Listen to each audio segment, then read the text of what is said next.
I want to tell you about the year I stopped playing along. I am 87 years old, and I spent most of those years obeying a set of rules that nobody ever wrote down. I learned them the way a boy learns which floorboard creaks, and then I carried them for 8 decades, like a man hauling somebody else's firewood up somebody else's hill. Then one quiet winter, I began setting them down. There were 10. I counted them on the back of a seed catalog, and when I finished counting, I did not feel proud, and I did not feel ashamed. I felt honest. So come closer to the fire a moment, friend, if your knees will let you. Sit where the heat reaches, because I want to be careful with what I say next. I am not telling you I stopped loving my people. I am not telling you I turned hard or mean in my old age, the way folks sometimes do when the years start pressing. I am not telling you I quit being a decent man in a small town where everybody knows what kind of man you are. What I am telling you is simpler and stranger than that. Some of what we call manners is only habit wearing a nicer coat. And what does a man do when he finally notices the coat was never his size? My grandmother said the rules a person lives by are not all the same weight. Some are bones, she said, and some are only weather. The bones you keep, because without them you cannot stand up. The weather you can walk out of. She told me most people never once sit down to sort which is which, and so they carry a lifetime of weather around inside their chest and call it character. I was 79 before I understood her.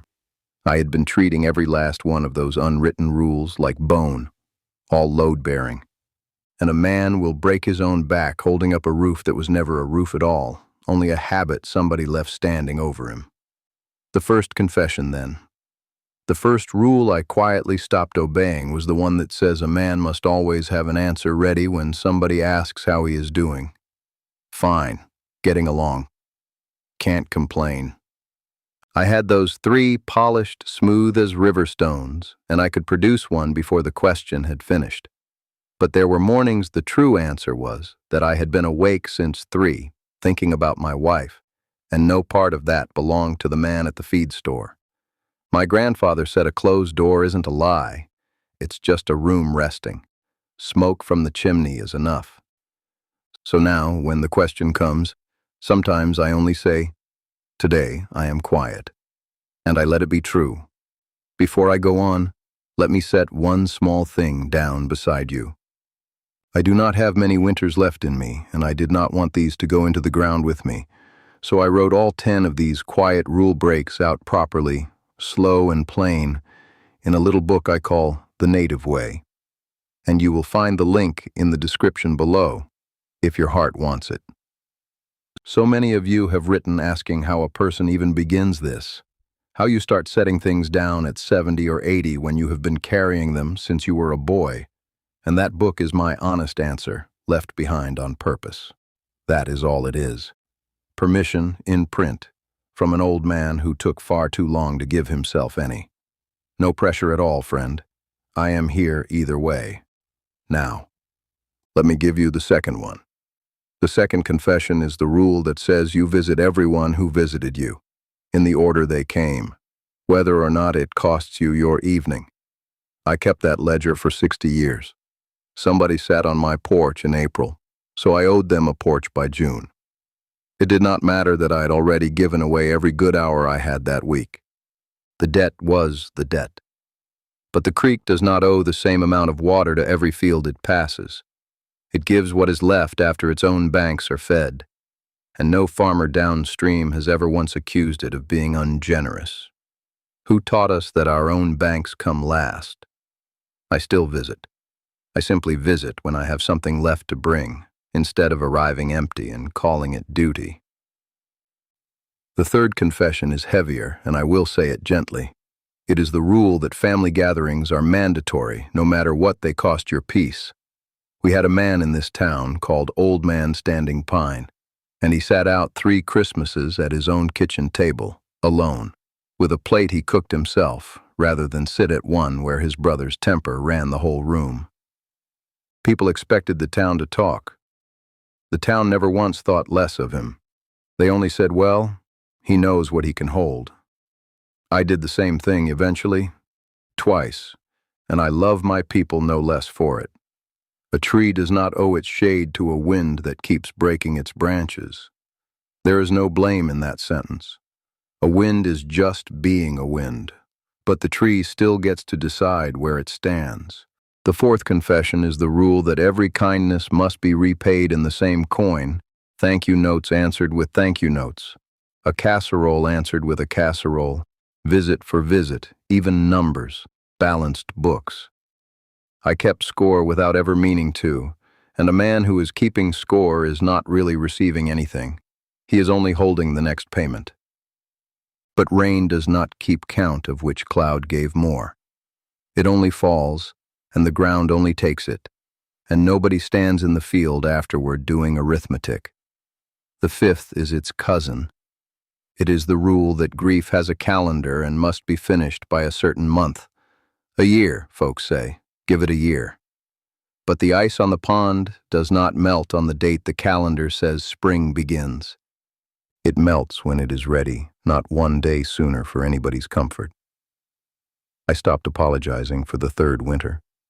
And do you know what happened? Nothing bad, nothing at all. The people who loved me had been waiting years for me to stop apologizing.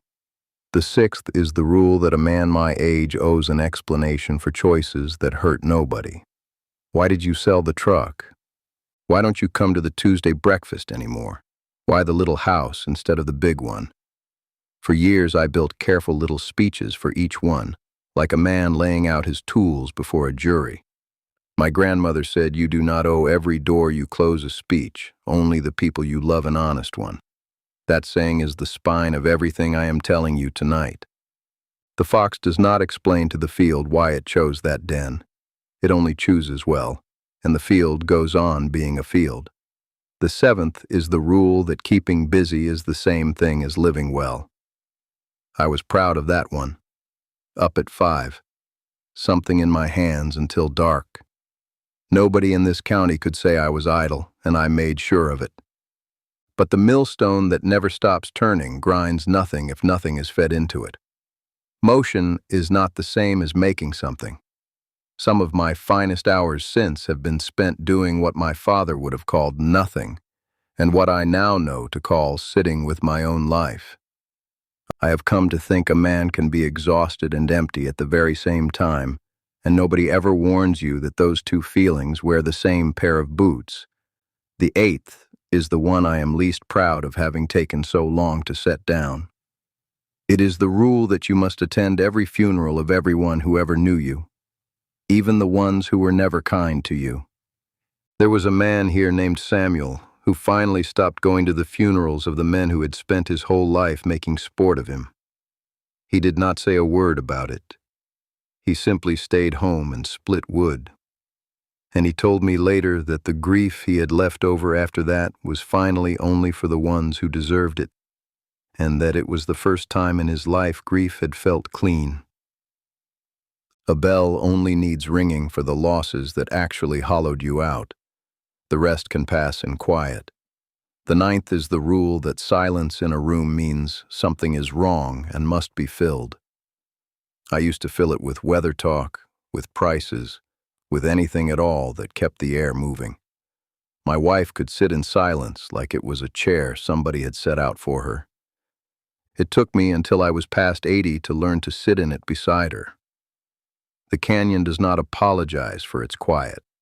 The quiet is the canyon doing its work. And the 10th confession, the last one, is the one I would hand you first if I could only hand you one. It is the rule that a man has to keep earning his place at the table long after that table already knows his name. I brought things. I fixed things. I made myself useful the way a man makes himself necessary, because somewhere along the way I had decided that being loved and being needed were the same animal. They are not. They never were. The old porch step does not have to prove it can still hold weight every single morning. It has held it for 60 years. That is the proof. That has always been the proof. Now, I want you to hear how I mean all of this, because it would be easy to hear it wrong. Naming these 10 was not the same as hating myself for having carried them. Not once. This confession is not bitterness. It is not regret. And it is not an old man turning sour on the people who raised him. It is growth. Late growth, slow growth. Growth that finally came in at 87 instead of at 30. But growth all the same. And a thing that grows late still counts as a thing that grew. My grandmother would have said it plainer. The tree that puts out new wood in its last years is still a tree that is growing. I was not a fool for obeying rules nobody wrote down. I was a boy who wanted to be good, and then a man who wanted to be good, and the wanting was never the problem. I do not regret that boy. I only wish somebody had told him a horizon moves and a fence never does, so he would have known sooner which one he was staring at. The rules were simply weather that I had mistaken for bone. That is all. And every one of these 10 had a door in it, which is the whole reason I can sit here and tell you about them. A door only ever means one thing. It means you can walk back through. If I want to answer the question honestly at the feed store tomorrow, I can. If I want to go to the gathering next year, I will go, and gladly, because it will be mine to give instead of mine to owe. Nothing was burned. Nothing was slammed. I did not tear down a single one of these rules, friend. I set them down the way you set down a bucket you have been carrying so long that your hand had forgotten it was closed. And doesn't a hand ache more opening than it ever did holding? So let me gather this up for you now, the way my grandmother gathered the ends of her shawl. 10. Always having an answer ready. Repaying every visit in order. Showing up to every gathering no matter the cost. Keeping kindness balanced like a ledger. Finishing grief on schedule. Explaining choices that hurt nobody. Confusing being busy with being alive. Mourning at the funerals of men who mocked me. Filling every silence. And earning a seat that already had my name carved into it. Now turn those toward your own life, since that is the only place they can do any good. Which of those 10 do you obey without ever once having agreed to it? Which one costs you an evening a week or a whole season? Which one are you carrying tonight, right now, in the hand you keep telling yourself is empty? And I know what some of you are asking because I asked it myself at 79 with the seed catalog in front of me. Is it too late for me? No, it is not. Setting a rule down is not the same as slamming a door, and it never was. The people who love you will not lose you over this. Most of them have been waiting years for you to stop performing at them. They are waiting still. You are not becoming difficult in your old age, friend. You are becoming true, and true is easier to sit beside than perfect ever was.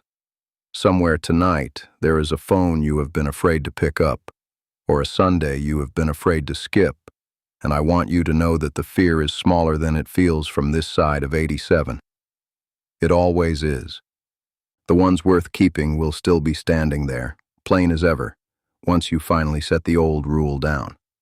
So before this fire burns down, sit with me one more minute. Which item hit closest to home? Tell me in the comments below. Which one of those 10 rules you have been quietly obeying without ever once agreeing to it? Put the number down, say a little about it if you want, and I will read it, because I read every comment that comes to me, usually in the morning with coffee before the light is good. And then subscribe, so this fire is easy to find again, and stay a while with me, and come sit by it with me tomorrow evening too, and we will keep it going. Good night, friend.